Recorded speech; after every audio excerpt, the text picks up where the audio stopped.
vamos a ver una cosa muy curiosa aquí antes de irnos a la girola. Vamos a arrimarnos por aquí.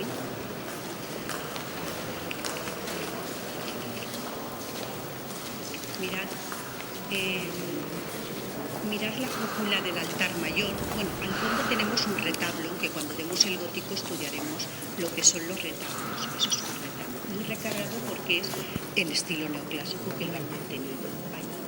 Pero veis en el techo, en la cúpula, las figuras de unos ángeles.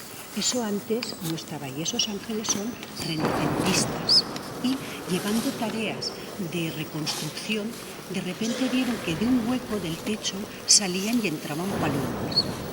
Y los obreros que estaban dedicados a las tareas estas empezaron a picar y vieron que había un hueco de unos 80 centímetros.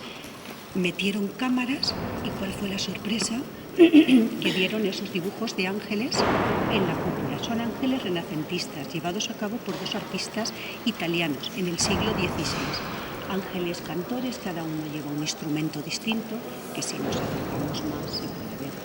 Luego hay otras cosas muy destacables, como es toda la sillería de madera labrada, el propio púlpito también es de madera labrada, es una tarea artesanal muy importante. El órgano también es una maravilla, aquí se hacen conciertos de órgano y la verdad es que suena que se ponen los pelos de punta, es muy bonito.